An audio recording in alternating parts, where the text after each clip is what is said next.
Welcome back to the Holistic Meets Education Unfiltered podcast with Sara and Candi. In today's episode, we're going to be talking about breaking up with the education system. So listen, have you all ever been in an abusive relationship? What does that look like?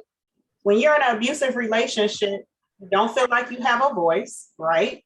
It drains you mentally, physically, emotionally.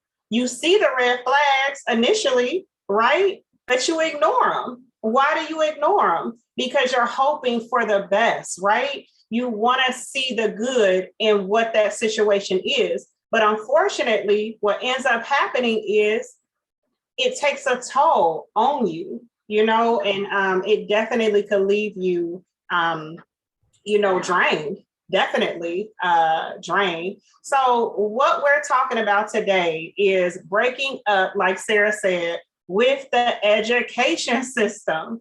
It is so necessary because what's happening in the education system right now, it has almost become abusive in ways, right? We have a lot of blinders on. A lot of things are happening in the education system right now that we have to shine a light on. And I'm super, super excited because Sara and I, that's what we're going to do. It's a movement and we have to really shed the light on it. Exactly, Candace. So the first point that I want to bring to everyone's attention is the fact that there is a lack of support and resources for not only the children and the students, but for the administration and the staff. So there aren't enough financial support provided to these schools in order for the students to have one-to-one connections and support that they need. Correct. Absolutely, Sara. You think about that in the school system with the financial support. What does that give? When we have that financial support, what does that look like for the students? What does that help with? It helps with the resources. It helps give them supplies. It helps give them books. It helps with, field trips. I mean, it helps with a lot of different things to really help cultivate and nurture their learning, and their education. So yeah, that's important. Absolutely. And the faculty as well do not have the resources to be able to do their job to the best of their abilities, right? So if you have ever worked in a school or have visited a school, you typically have seen that there's a lot of pressure put on the staff in order to not only play their role as an academic, but also at times they have to act as the therapist or even the parent to the student sometimes. Yes, Sara. It's true. It's true. Very true. You know what Sara's saying about playing the teacher, the counselor, you play every single role. And that takes a toll on one person because why do they have those specific roles? For that specific person. A speech pathologist is a speech pathologist. Why? Because they're helping to intervene with speech. A counselor is a counselor. Why? To help them with their mental health. A teacher is a teacher. Why? To help them with their education. So when one person has to play multiple roles, that can become heavy. It can become a lot and it can become abusive. Absolutely. The next point that I want to bring up is the labeling that goes on in the school systems. And this is a big one, okay? So primarily we see that children and students, they tend to be divided or separated or segregated based on a variety of different things. We have based on intelligence and academic ability, there's a division. There's a division based on socioeconomic class. There's a division based on the student's appearance. And all of this actually affects the student themselves. So sometimes students, because of this, feel left out and alienated from others. So what that does is they then sometimes will go and act out as a means of receiving and filling that void that they didn't have. And that can turn into, right, violence and bullying that we see in schools, and it's actually on the rise now.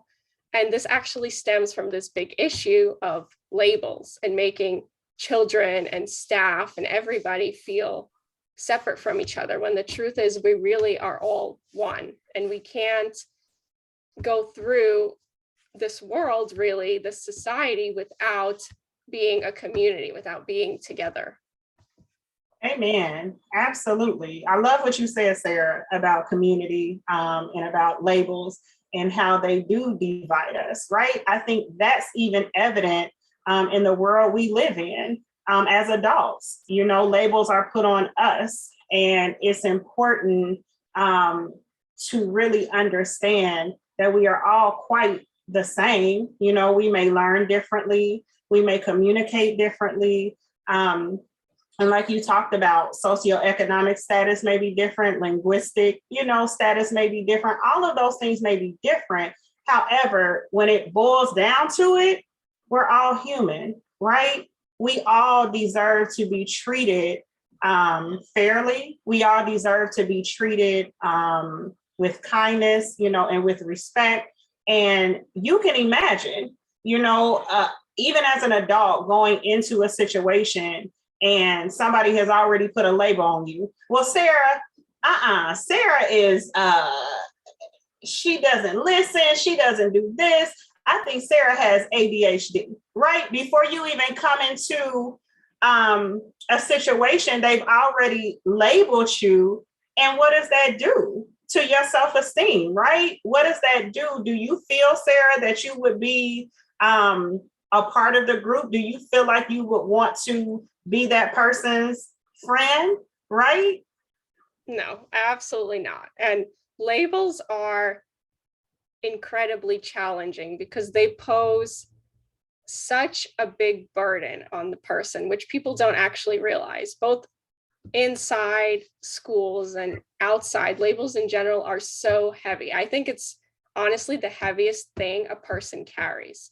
When you label someone or call someone something or someone, whatever it is, that is so difficult to peel apart, right? Because a lot of the time, especially in schools where there's this big idea of doing the right thing and fitting in, it's challenging because the students, they want to do the right thing and fit in, but it's so heavy. It is so heavy. And when the students try to step away from that, they can't, because the labels, they're difficult to drop, right? Because we tend to identify ourselves with whatever we're being labeled with, to the point where if, right, you tell a student, hey, you're not listening, you have, like Candace was saying, like ADHD, automatically the student associates themselves with ADHD,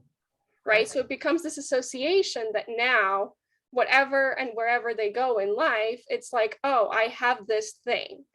When really it's the student is experiencing this. It's an experience, but we tend to label every experience as something. And then that something becomes your everything. And that's a problem. Oh, that's good, Sarah. I like that. And that's deep, right? Because when you do kind of associate yourself with this label, it kind of is ingrained, right, in your subconscious mind, right? That happens. So everything you do, you're equating that ADHD to anything, anywhere you go, right? It's like, well, you know, if, for example, if a student is hearing all the time, oh, that student is bad, I don't want that student in my class. They do this, they do that, they're just bad. What is a student going to constantly form in their mind? I'm bad.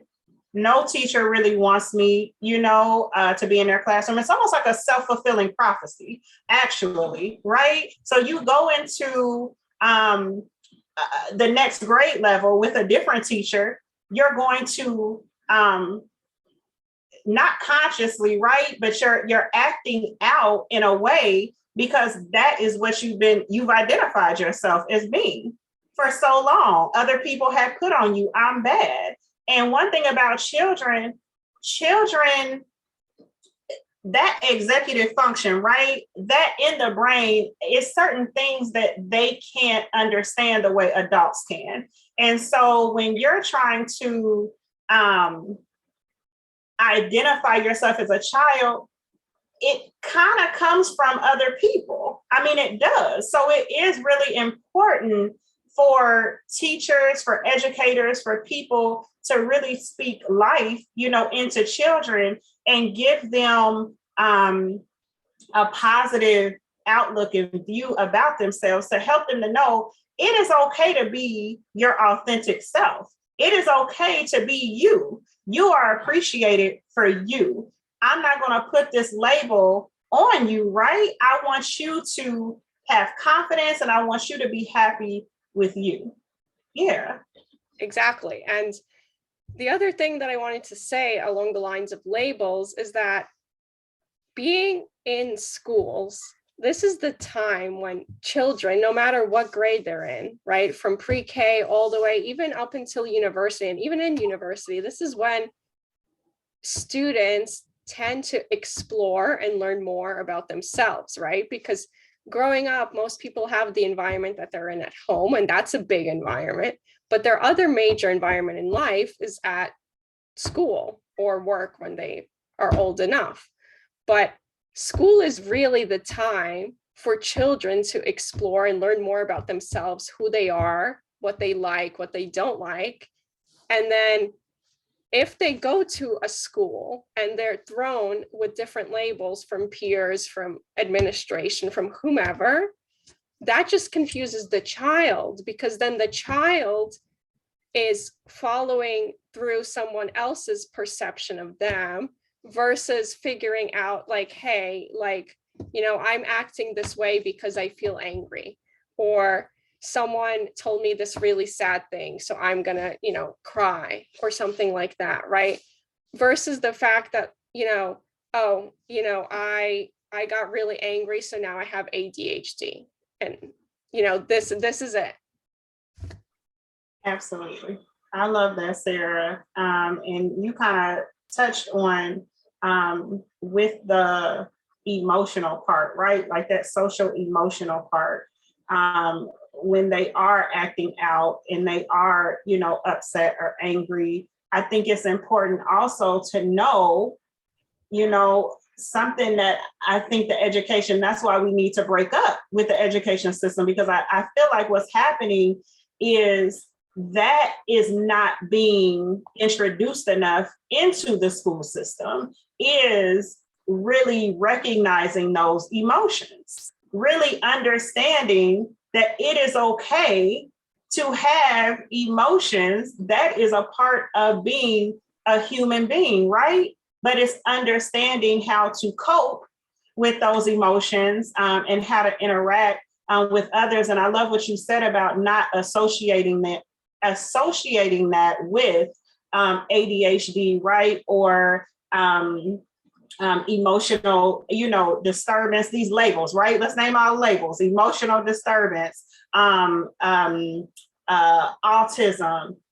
sensory processing disorder. I mean, you have all of these labels that these students get. And I feel like a lot of the students feel like, because I have this label, I'm not smart enough, right? Or I'm not good enough, or I'm not capable of doing certain things, right? The expectation there is for them to be impulsive. If they have ADHD, well, that's what you're supposed to do. You're impulsive, right? However, yeah, so I definitely hear what you're saying, Sarah. That's good. That's good right there. See, people, Sarah's the truth. I love it.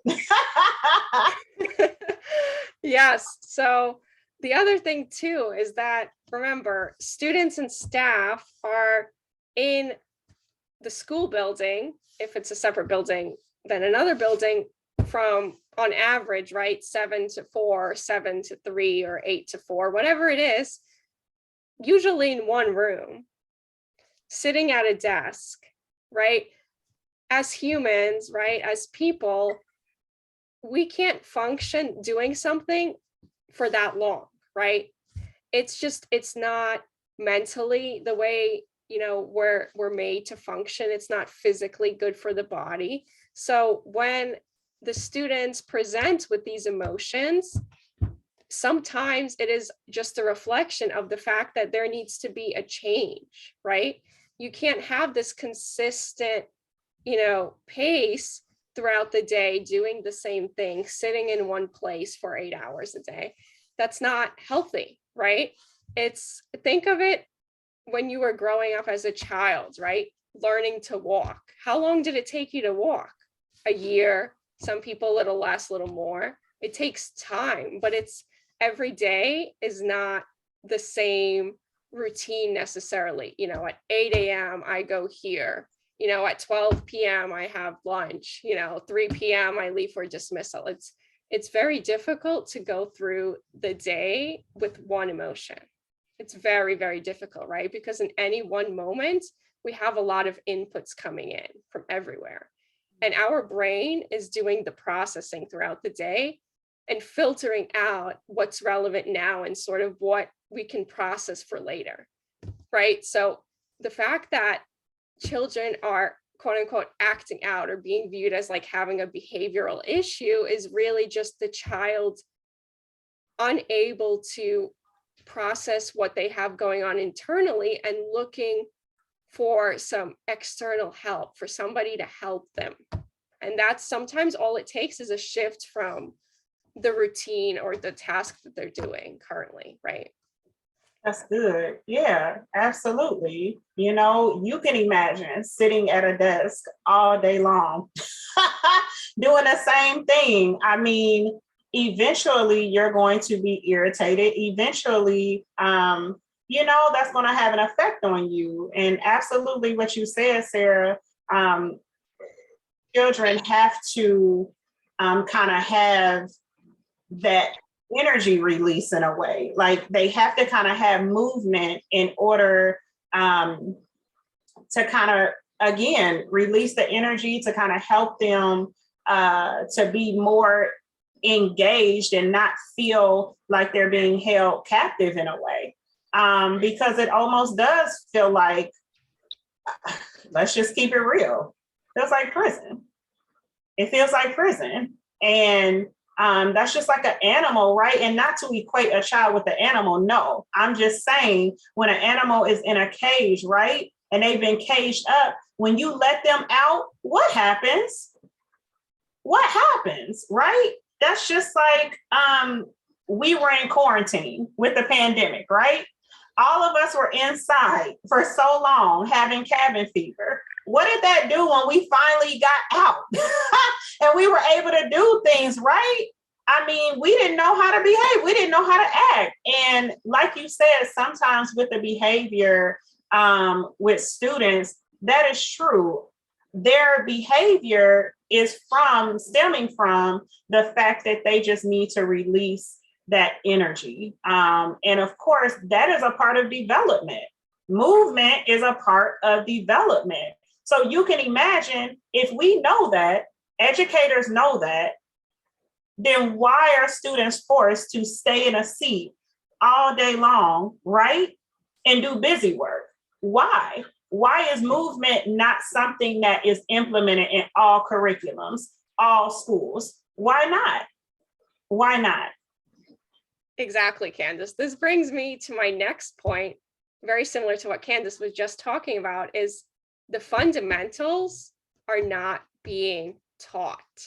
We're being taught all this extra fluff that really is not important at the end of the day, right? If you think back to when you were a student or a child going through the education system, what percentage of that information are you using now, today, in what you're doing?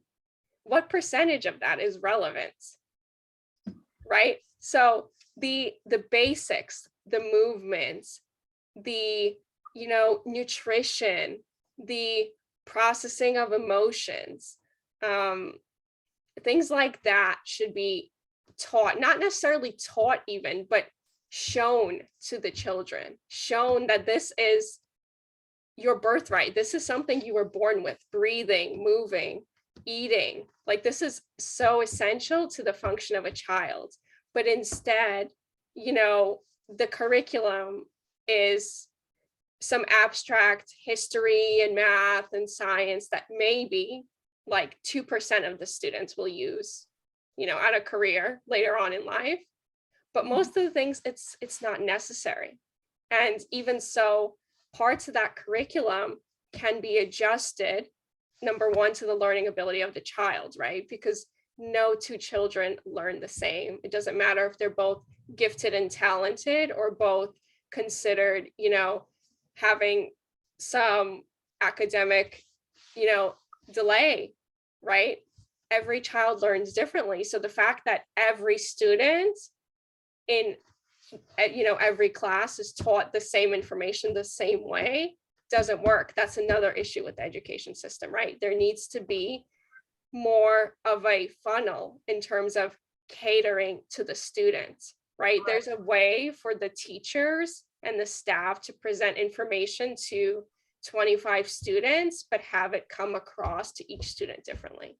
So that's more of an individualized, targeted approach that we need so desperately nowadays in the education system. Woo, Sara, I love it. You're saying some stuff, because yes, 1000%, it needs to be individualized. And again, like you said, why does it need to be individualized? Because two people are not the same. God made all of us what? Unique, different, right? So if I'm a student and I learn better by moving through movement, right? And all day long, I don't get any move breaks. All day long, I don't get to get up and hardly do anything. Do you really think that I'm retaining this information the way I need to? Am I truly engaged? No, I'm probably very upset, very bored, and very irritable. Okay, so that can lead to, quote unquote, a behavior, right? But it's just that my who I am and the way I learn is not being taken into consideration.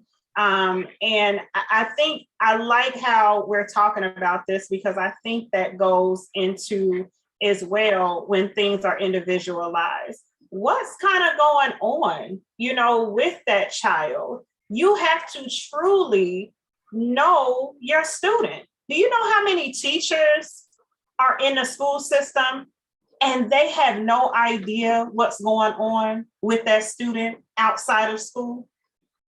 A lot. Too many. Just like you talked about community, 100%. Community is so important. That village is so important. So, Sara, let's say you have a student, right, that comes to school every single day, and their shoes are too small. They're tight. They're hurting all day long. But you're like, you'll be fine. It's okay. Focus. Pay attention. But every day they're getting out of their seat. They're touching other students. They're whining. They're doing all of these different things. And you're like, okay, you need to stay in your seat. I told you to stay in your seat. And then they keep doing it again and again. So now you're like, okay, now I'm going to have to go ahead and see this as a behavior. No, wrong. Hello, that's wrong. I need you all to hear this. And the reason that is wrong, is because as a teacher, it is important to know what's going on with your student, because if you know your student's shoes are too tight, what could that say? Is there something going on at home? Is there an unmet need there? To really get the background, on the child and really truly build that positive relationship and rapport with that child to truly meet their needs. Yeah. Absolutely, Candace. And with that, we want to mention the importance of having guidelines and plans available to staff in order to meet the children where they are, right? So a lot of teachers, like I was mentioning earlier, tend to play multiple roles. They put on multiple hats, right? They're the teacher, they're the parent, they're the psychologist, they're the friend. They're all of these things in one, right? And sometimes there are teachers that notice the things that Candace was pointing out, right? That the child's shoes every day they come in, they don't fit. That the child, puts on this brave face, but really, doesn't have the best poker face, and you can tell that something is wrong with them, right? That is why the teachers need this plan and this guideline in order to be able to support the children, right? So different behaviors from different students require different approaches, right? So if you have a child or a student that tends to have these outbursts, right, but there is no psychologist or there is no resource available for the student to, let's say, leave the classroom for 45 minutes every day, right? And you need to handle that. As the teacher, it's put on your plate. What do you do, right?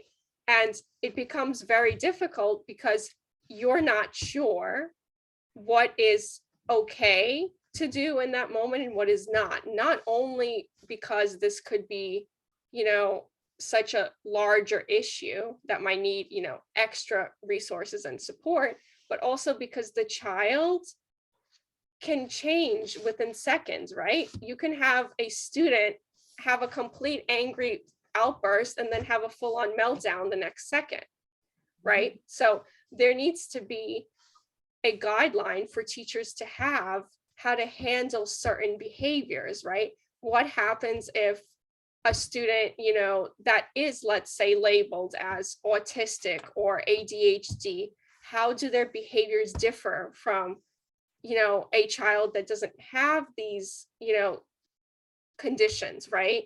How is that different from just a child having a bad day, having a child that, lost a loved one and, came to school? All of these are different things.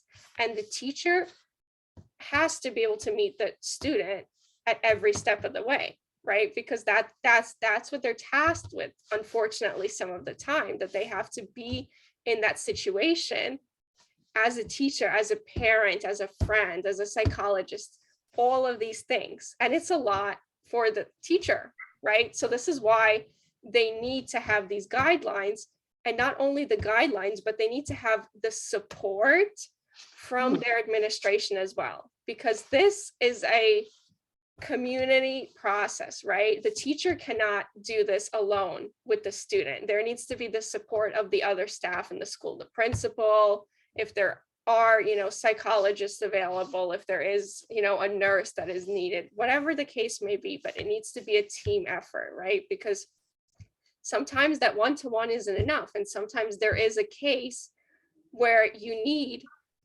more involvement. So guidelines and support is a big deal. Correct. Guidelines and support.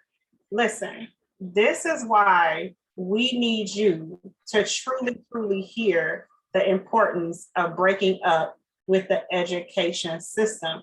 This is what is happening, people. This is happening right now in the education system. There are schools right now that do not have adequate resources. They don't have a social worker. They don't have a psychologist. If they do have an occupational therapist, physical therapist, or speech therapist, they're limited, or they're one for a whole school, right? And then they're getting burnt out. So you can imagine what Sara is saying when the teacher has to handle or manage, right, what is happening with this student, but there is not a support there to back her or him up, to really intervene to support this student and meet them where they are. So what happens? That's the question. That is the question. What happens when there is not support or adequate resources there to help the teacher? What happens? What does that look like for the student and the teacher? I tell you, abuse. That is absolutely abusive. Okay? Just like we talked about a relationship. If you are not getting support, right, from other people in a relationship and you feel isolated and you feel like you are being neglected, what do you think is going to happen? Okay, that's abuse. That is abuse.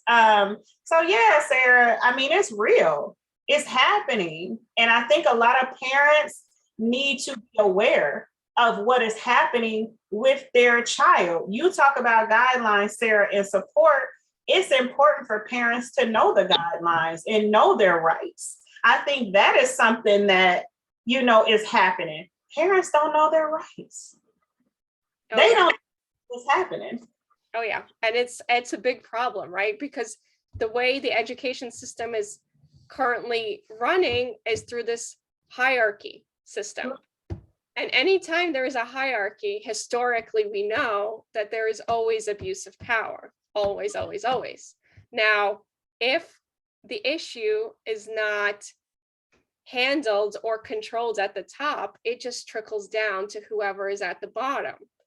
And this system in general does not work for education, right? Because if you put, let's just say, like principals and admin at the top, then you put staff, then you put parents and kids, right? It becomes this whole big issue. If things are not addressed at the top, then who are the ones suffering? The kids and even their parents. When really everybody should be on the same level.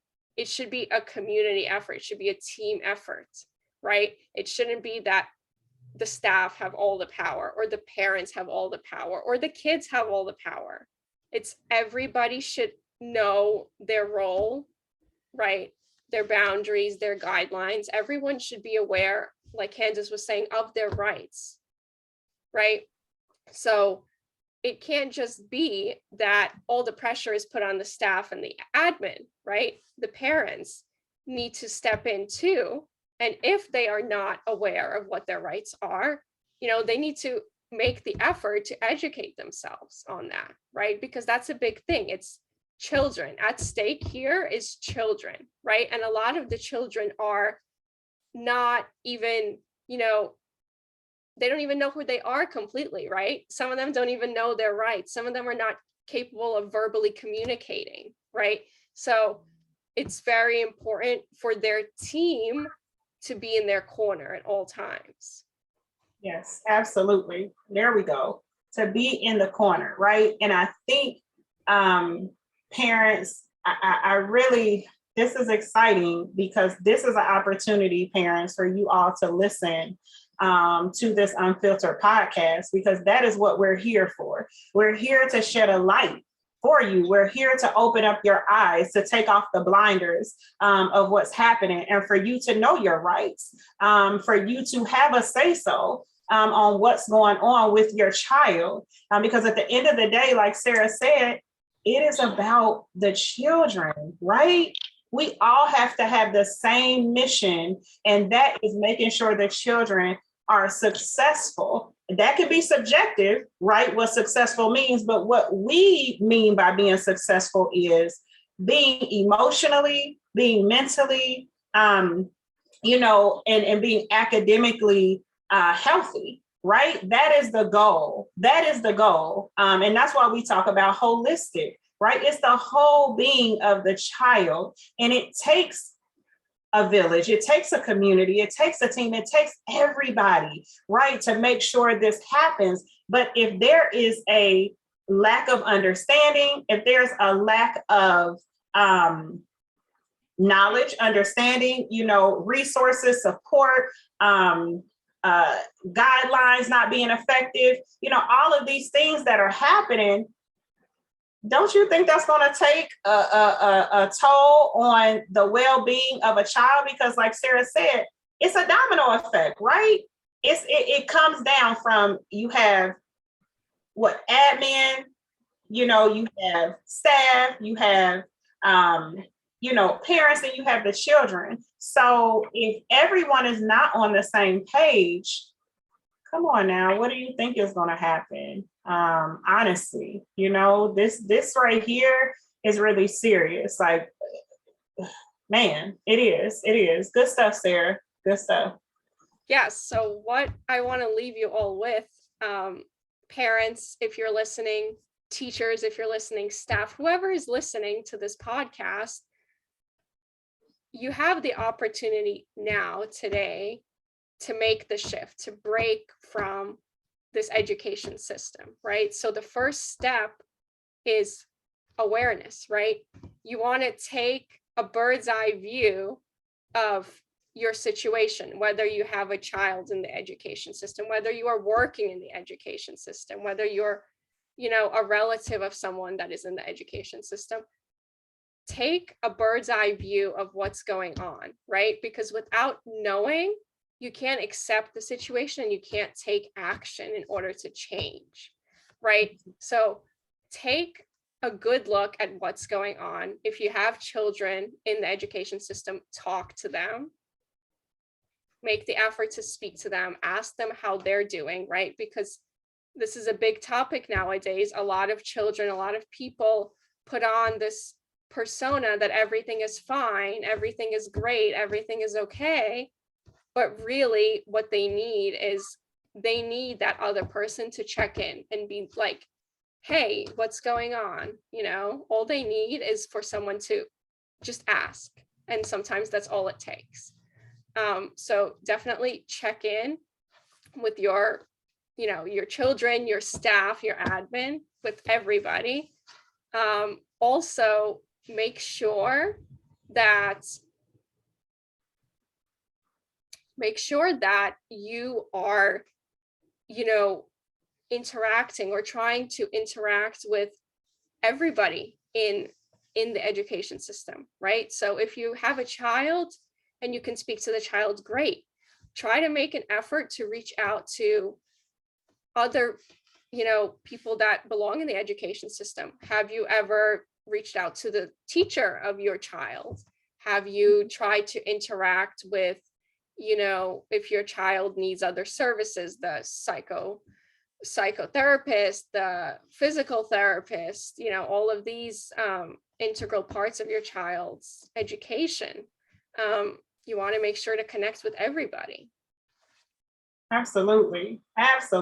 Parents, I really hope that you're taking all of this in, because it will set you free, right? The truth will set you free. And that's what we're here to do, is give you the truth. And what Sara talked about, awareness. Like we go back to that abusive relationship. Once you are aware of what's happening, then you can start to take the steps to create change. And that's what we want to do, is create change, in you all, and also in this so-called education system. So today, we're breaking up with the education system. No more abuse. We're done. We've had enough. And I hope you all are done with it, and you're open and ready to start taking the steps to break up with the education system as well. Absolutely. So we look forward to talking with you guys again soon, and hope that you took some good notes. There was a lot of value here in this episode. A lot. So listen, you can definitely check us out. We have a YouTube channel. You can subscribe. Sara, if you want to talk a little bit more about that. Yes, so we have a YouTube channel. It's just like our podcast, Holistic Meets Education. You can check us out there. All of our podcasts are going to be uploaded there as well. So for all of you non-Apple users, you can definitely check us out there. All of our socials will be linked in the description, so we'll add that in there, and you can follow us there as well. All right, you all. Be well. Yes, take care, everyone.